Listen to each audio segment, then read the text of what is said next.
Hello, welcome my channel Rupali's world. আজকে আমি মিষ্টি দই বানাবো।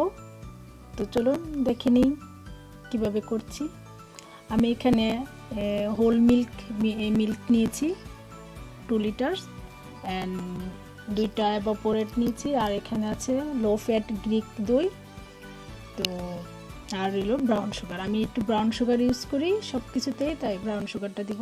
তো আগে চুলাটা জ্বালিয়ে নিচ্ছি। এখন আমি কড়াইটা বসিয়ে দিব। তো এখন আমি দুধটা দিয়ে দিব।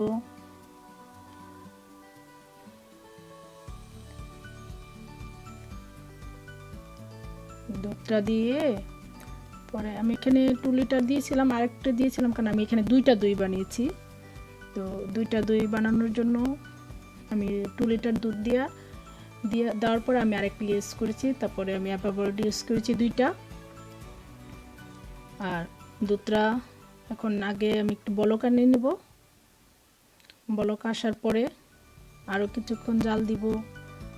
আস্তে আস্তে জাল দেওয়ার পরে আমি এভাপোরেটটা এটার সাথে মিশাবো। এভাপোরেটটা দেওয়ার পরে আমি যখন এটা জাল করব, করতে করতে যখন একটু ঘন হয়ে যাবে তখন আমি একটু ব্রাউন সুগার দিব। এটা আপনাদের ইচ্ছা মতো। তো আমি দিয়েছি মিনিমাম হাফ কাপের মতো। তো এটা যে যতটুকু মিষ্টি খেতে ইচ্ছে করে এটা সবার ইচ্ছা। এখানে কোনো এরকম নেই যে দই বানানোর জন্য এতটুকু ইউজ করতে হবে, যার যতটুকু ইচ্ছা দেওয়া যাবে। তো আমি এখানে দুধটা জাল করছি মিডিয়াম হাই আছে, বেশি এতে না, তাহলে নাইলে দুধটা পড়ে যাবে। তো আমি সারাক্ষণ এভাবে দুধটা আস্তে আস্তে জাল করে নিচ্ছি। আর আমি দইটা অনেক আগে থেকে ফ্রিজ থেকে নামিয়ে নিয়েছি, কারণ দইটা নর্মাল টেম্পারেচারে আনা দরকার, কারণ এটা কোল্ড দেওয়া যাবে না। তো আমি এখানে দই নিয়ে নিচ্ছি। আমি মিনিমাম দুইটা দইয়ের পাতিলের জন্য আমি 2 কাপের মতো দই ইউজ করেছি। দইটা নিয়ে নিচ্ছি। আমি এখানে দইটা নেওয়ার পরে দইটাকে অনেক ভালোভাবে ফেটে নেব, যেন কোনো লাম্পস না থাকে। এটা খুবই জরুরি, দইটা ভালোভাবে ফেটে নেওয়া দরকার। তাইলে আপনার দুধটার সাথে যখন আমরা মিশাবো তাহলে এটা ভালো হবে। যখন দইটা বসানো হবে তাহলে এটার জন্য অনেক ভালো। এখানে আমি পাশাপাশি দুধও নাড়তেছি, যেন দুধটা নিচে লেগে না যায়, পুড়ে না যায়, আর ভালোভাবে যেন দুধটা জাল হয়। এভাবে বারবার দুধ জাল দিতেছি, শর্টটা ভেঙে দিতেছি। খেয়াল রাখতে হবে দুধ যেন পড়ে না যায়। অনেক সময় আমাদের এরকম হয় যেন আমরা দুধ জাল দিতেছি, একটু অন্যদিকে তাকালাম, দুধ পড়ে যায়। তো এটা সবসময় খেয়াল রাখা দরকার দুধের কিছু বানানোর সময়। তো দুধ জাল দিতেছি আস্তে আস্তে, আর ওইদিকে আমি দইটা ফেটে রাখছি।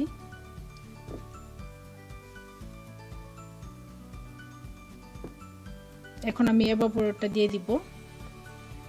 এভাপোরেটটা আমি আগে এটা করে নিছি, মুখটা খুলে নিছি। এভাপোরেটটা দিয়ে আমি নাড়বো।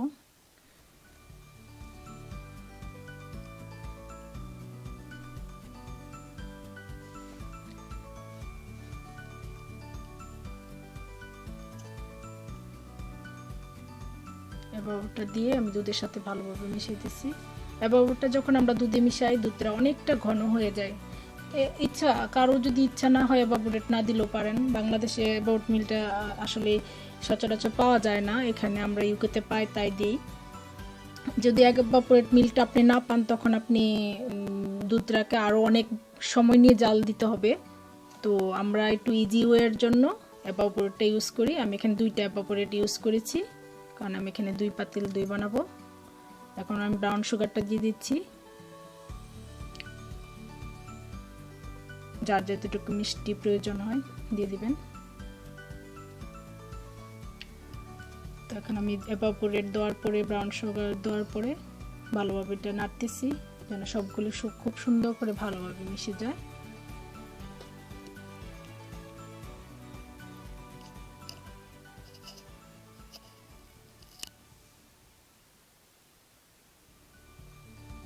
তো আমি অনেক আস্তে আস্তে দুধটা নাড়তেছি। এখানে জালটা মিডিয়ামের মধ্যে আছে। আমি আসলে এটা ওভেনে দইটা করব। বাংলাদেশে আমাদের দেশে দেখেছি অনেক সময় মানুষ মানে আগে যারা বানাইতো অথেন্টিক পদ্ধতিতে বানাইতো, তো এখানে তো ইউকেতে তো গরম না, তাই আমি ওভেনে করতে হবে, কিছু করার নাই। এখানে আমার দুধটা জাল দেওয়া হয়ে গেছে, অনেক জাল দিয়েছি। দুধটা দেখেন আমার অনেক ঘন হয়েছে এবং অনেক সরও পড়ছে লাল করে। তো এখন আমি দুধটা আগে দেখতেছি, মানে দুধটা আমি তখনই দই মিশাবো, দুধটা আমি আগে চেক করে নিব দুধটা যে কতটুকু গরম। আমার সবসময় দুধের সাথে দই মেশানোর আগে আপনারা সবসময় চেক করবেন আপনার আঙ্গুলটা দিয়ে, যেন আঙ্গুলটা সহ্য করতে পারে এরকম গরমে। এটা বেশি ঠান্ডাও হওয়া যাবে না, আবার বেশি গরমও হওয়া যাবে না, মানে আমাদের যখন আঙ্গুলটা দিব আঙ্গুলটা যেন সহ্য করতে পারে এরকম একটা গরম। এখন আমি সরগুলি ভালোভাবে এই দিয়ে হ্যান্ড হুইস্ক দিয়ে এটা ভেঙে দিতেছি, যেন এক জায়গায় না থাকে পুরোটা। যখন আমরা দইটা খাবো যেন প্রতি চামচে যেন আমাদের মুখে সরটা লাগে। এই যে এভাবে আমি দেখতেছি, চেক করতেছি ঠিক আছে কিনা। আমি আগেও কড়াইতে ধরে দেখছি যে এটা ঠিক আছে। এখন আবার আঙ্গুল দিয়ে দেখিয়ে দিলাম আপনারা কিভাবে দেখবেন। এখন আমি দইটা দিয়ে ফেলেছি, দইটা দিয়ে আমি ভালো করে এটাকে হ্যান্ড হুইস্ক দিয়ে ভালো করে মিশিয়ে দেব। আর দইটা আমি আরও অনেক আগের থেকে ফ্রিজ থেকে নামিয়ে রেখেছিলাম যেন এটা নর্মাল টেম্পারেচারে থাকে। আর ওইদিকে আমি পাতিল রেডি করে রাখছি। দইটা দেওয়া শেষ হয়ে গেলে আমি এখন ভালো করে এটা মিশিয়ে নিব। এটা অনেক ভালোভাবে মেশাবেন আপনারা, যেন কোনো লাম্পস না থাকে, পুরোটা যেন ভালোভাবে মিশে যায়। আর মেশানোর সময় যে একটু যে ফেনার মতো হয় এটাও ভালো। এটা আমরা যখন দই দিব, দইটা বসাবো পাতিলে, এই ফেনাটা অনেক সময় কিন্তু পাতিলের মধ্যে থেকে যায় উপরে। তো এটা দইটা দেখতে অনেক সুন্দর হয়, দেখতে অনেক অনেক ভালো লাগে, যে দইটা দেখতে অনেক লোভনীয় হয়। এই ফেনাটা এটা কোনো সমস্যা নেই। তো আমি এইভাবে নাড়তেছি, নেড়ে আমি এখন পাতিলে দিব। দুইটা পাতিল, দুই পাতিল। এখানে আমি টেনশনে পড়ে গেছিলাম যে এইভাবে ডাললে যদি পাতিলে পড়ে যায়, তারপরও পড়ে গেছে, কারণ আমার কড়াইটা অনেক বড় ছিল। তো আগে একটু জগে ঢেলে নিচ্ছি, এখন আমি পাতিলে দিয়ে দিব। আপনারা যেভাবে ডালেন না কেন একটু সাবধানে ডালবেন, যেভাবে সুবিধা হয়। আর এক হাতে ক্যামেরা নিয়ে আরেক হাতে এভাবে দই মানে ঢালা আসলেই অনেক কঠিন সবকিছু করে। তো আমি দুইটাতে দিয়ে দিব। আমি দুইটাতে দেওয়ার পরে একটু বেশি হয়েছিল, তো আমি আরেকটা কাচের পাত্রে তো দিয়েছিলাম, ছোট একটা কাচের ইয়েতে দিয়েছিলাম, দুইটাতে দিয়েছিলাম।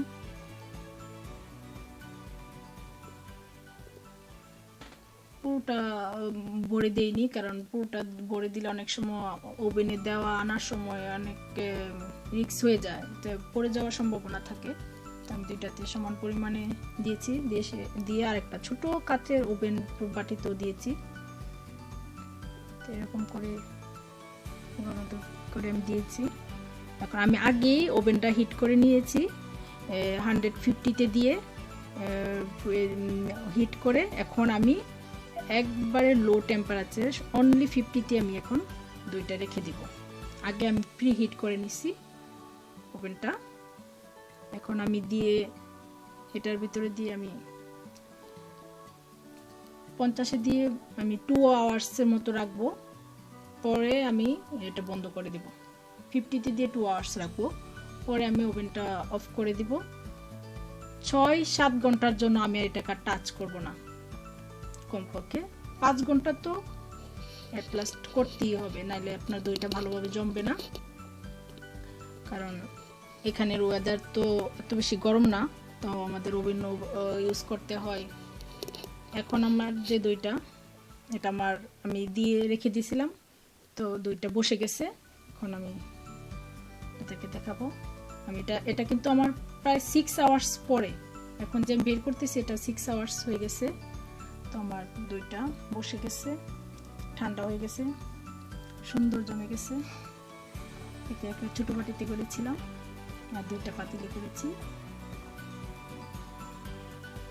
দেখতে অনেক ভালো হয়েছিল, খেতে অনেক মজা হয়েছিল, সবকিছু অনেক পারফেক্ট ছিল। আর সবসময় আমার ভিডিও দেখবেন, আপনারা লাইক করবেন, সাবস্ক্রাইব করে আমাকে সহযোগিতা করবেন যেন আমি আরো ভালো ভালো ভিডিও বানাতে পারি।